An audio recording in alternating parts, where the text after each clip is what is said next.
Today in this show, I'm going to be answering the question, just what is the emotional spectrum from the Green Lantern titles?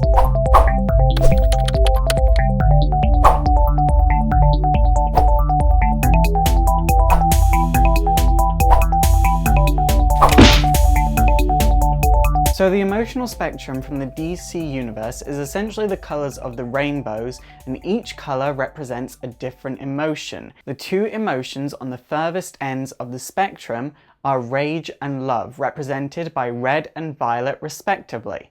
These two have more power and influence than any other emotion in the spectrum, but green, which is in the dead center of the entire spectrum, has the ability to overcome any of the other emotions, and that's because green represents will. There are two colors that are not on the spectrum due to them not being colors at all, technically, and these are black and white. Black being the absence of color, and this represents death, and white being a combination of all colors, and that represents life.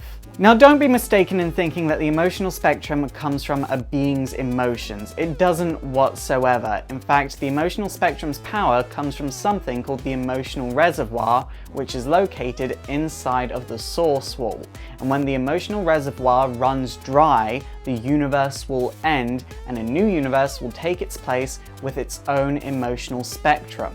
Now, each group of the Lantern Corps do have their own set of quirks and abilities, and I'm just going to go over a few of my favorite ones and a few of the most important ones. Let's begin with the most obvious, which is the Green Lanterns. So the Green Lanterns, like I said before, have the ability to overcome any of the other abilities of the Lantern Corps. They are also the largest group and the most organized group. Then you have the Blue Lanterns. These guys are incredibly powerful, but they can only access their full power when they're in the presence of a Green Lantern ring, which is obviously more than a little bit inconvenient. And these guys are powered by hope. Next, there is Agent Orange, or Laffreeze, and he is the only person to have an orange lantern ring, which makes sense because he is powered by greed.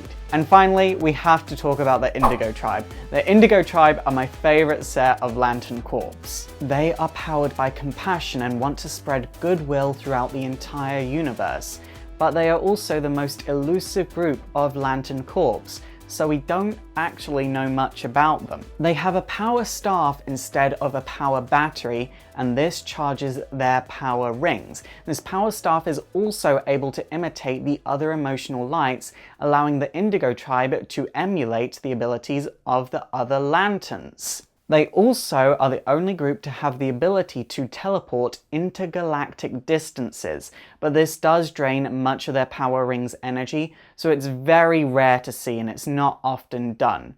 If I were going to write any of the Lantern Corps, it would be the Indigo Tribe.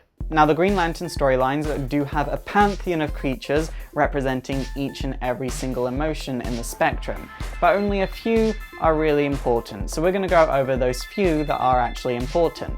First, we have Ion, the embodiment of will. Ion is incredibly powerful, but at any given time, it is residing inside a host, and it gives its host a vast amount of power in exchange for will. The first time we would see Ion is actually when it was removed from Kyle Rayner. After this, Ion would spend time in various forms of captivity and is currently roaming the universe freely. Then we have Parallax, the embodiment of fear. Parallax would actually be held in a comatose state in the central power battery, but this would corrupt the central power battery and make green energy powerless against yellow energy. Now, it is worth saying that Ion and Parallax are very similar in that they can both reside inside a host, but unlike Ion, Parallax controls its host mentally and physically. It's a really terrifying being. Then finally, it is worth talking about Necron and the Entity, who are the embodiments of death and life, and are respectively the creators of the Black Lantern rings and the White Lantern rings. It's a confusing situation with these two because they weren't made as part of the emotional spectrum, they just kind of made their own rings, and it really hasn't been fleshed out in that much detail. Personally, I would like to see this fleshed out in the near future. Kyle Rayner at one point was able to tap into the entire emotional spectrum at once, and he was able to become the first White Lantern. but it is worth saying that in the process of learning how to tap into the entire emotional spectrum, he turned every power ring he was using, other than his Green Lantern ring and the Orange Lantern ring, into dust. Becoming a White Lantern takes a lot of power and a lot of skill, and it's not to be taken lightly whatsoever. It's super effective! Okay guys, that is it for today, so leave a comment down below letting me know what you think of the emotional spectrum, and also don't forget to thumbs up and subscribe if you want to see more history videos, and also don't forget to like me on Facebook, follow me on Twitter, support the show by checking out my Patreon so I can make bigger and better and more history videos, and also don't forget to subscribe to my gaming channel. My name is Faust, this has been Exploring Comics, and it is super effective.